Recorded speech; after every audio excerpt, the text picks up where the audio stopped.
Hey guys! So I just wanted to take a minute to kind of tell you why I'm doing this.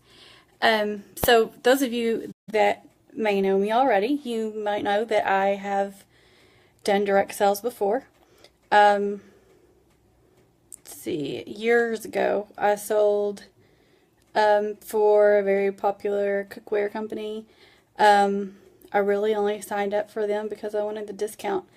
And so I did that for a while. Um, in order to stay active, you had to have a party like every 2 or 3 months or something. So, friends and family had parties for me, and it worked out pretty well for a while. And then eventually it just kind of died off, and I just let it go. Um, then, let's see, a few years ago after I had Angela, um, I kept seeing a friend post all this stuff, and she was so successful in her direct sales business. And I thought, I want to do that. I want to be like that. So, so I signed up with her, and I went a little crazy. Like I see in my Facebook memories and Time Hop or whatever. Like I see my post from 3 years ago, and I'm like, I don't know how I have any friends left. Like that's all I posted about, and it was ridiculous. Like all the time. Um, Plus, I kind of felt like a fraud. Like I was selling stuff that I didn't really use. I mean, it was good stuff. Like I saw people have good results with it. I can't say that I didn't. Um, but I had I'd lost a lot of weight before I had Angela, and I preached when I lost that weight. There's no magic wrap, no magic pill, no magic shake that's going to help you lose the weight. You're going to do it on your own. Diet and exercise, that's how it's done. Like all this rest of this crap is just crap. And then I started selling that crap. And so I kind of felt like a little bit of a fraud. But I pushed it and I went for it because I kept seeing how successful these other people were being. And I would go to meetings and conferences and stuff, and you would hear these people tell these stories about how, they got started and they didn't have money to pay their electric bill that month, but they pre-sold stuff or they did whatever they had to do to get started in this business, and now they're making thousands of dollars a month, and they're so successful and they're doing so good with it. And I was like, I want to be them. I want to do that. But at the time, but we're not supposed to say it's oversaturated, but it felt very oversaturated in our area. There was easily 30 or more people just in my little small town that sold this stuff. And of course we all knew, we all have different friends and different family, and but a lot of us, when you live in a rather small town, you cross a lot of people too. So it was like, oh, well, so-and-so already has her, and so-and-so already has her, and I don't know, it fizzled out for me eventually, and then I went for something that I was more passionate about, did something that I was way more me, and I started my very own business doing fitness classes. I had classes for kids, I had classes for women, like stroller classes, and I loved it. It's what I wanted to do. I was so happy to be doing it. I had some great success stories. I had a few really good clients, but it never really took off. And my kids hated it.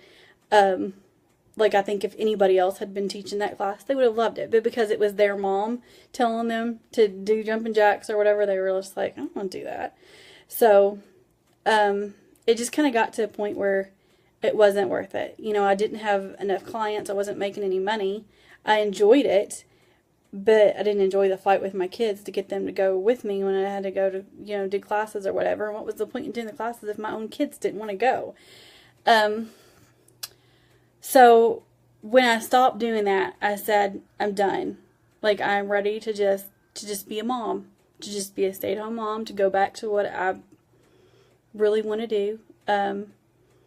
And I'm not doing any of this anymore. I'm just gonna spend time with my kids. I'm gonna stay home. We're just gonna chill. And we did for a year and a half.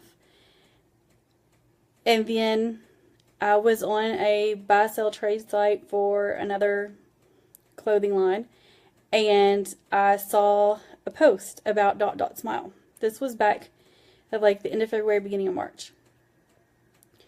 And they said, you know, it's a brand new company, it's just getting started. And I was like, I felt like I just had to do it. You know, I remembered hearing all those stories at the conferences and stuff for this other stuff, and I thought, you know, imagine if I could be the first person in Owensboro, you know, to sell this stuff. What if I was the one that brought this here? And, you know, the startup costs were low, and, what else? The startup costs were really low compared to other similar companies. And I looked at other similar companies and I thought, you know, look at how successful, I'm not going to name names, but look how successful some of these other things are. You know, everybody knows somebody that sells this, and everybody knows somebody that sells this, and how many kids do we know that wear some of this other stuff that costs a lot more than what I'm going to be selling? And so I talked to my husband about it, and I was like, you know, it's just this much money, what do you think? And he was like, well, I mean, if you can save that much money. I was helping my mother-in-law clean houses, so I had, you know, a little bit of cash coming in every week, and he was like, if you want to save that money to just get started, then that's fine, do what you want to do. So I did, and I haven't looked back. I don't regret it. Angela loves these dresses, and she loves going to the parties with me, and that's huge. I mean, because, you know, like I said, with my fitness classes, my kids hated going. And so it was kind of, it you know, it took the fun out of it for me. It kind of made it miserable when I was fighting with my kids about having to go. But this is something she loves to do. She wants to wear these dresses every day. And she wants to show everybody how they twirl. And she has so much fun with it. But one of the other things that I really love about this company is not just that the startup costs are so low, but with a lot of those other things that I did before, I had to pay so much a month for my back office. It might have been $15, it might have been $20, $25, I don't remember. But you know, you had to pay so much to keep your back office going every month. You had to make so much in sales every month, or you had to purchase so much yourself every month. And with this company, you pay a $50 enrollment fee, and that pays for your back office for a whole year. So you don't do that anymore. You know, I'm not worrying about that. I don't have a minimum order that I have to make every month. So if I have 2 or 3 slow months, I'm not stressing about it. It's okay. You know, when I do place an order, there's a minimum, but even that's not much. I mean, 25 pieces? Psh, okay. We can do that. If we don't have to, you know, we don't have to do it every month. That's okay. If I'm selling enough to do it every month, then that's awesome. And if I'm not, then that's all right. And so, I don't know, guys. I felt like it was right for me. And, you know, there's one other girl locally that sells it. And we're not on the same team, but we work together a lot. If we do a vendor event or whatever, we'll do them together. When I do in-home parties, I'll say, hey, can I get your dresses? And I'll take her dresses with me and sell hers along with mine. Nobody knows whose is whose. We just, you know, but that way I've got a better variety for my customers, and I'm helping her out, and she helps me out, and it works for us. So, yeah, I think that's about it. Thanks for listening, and don't forget to dot smile.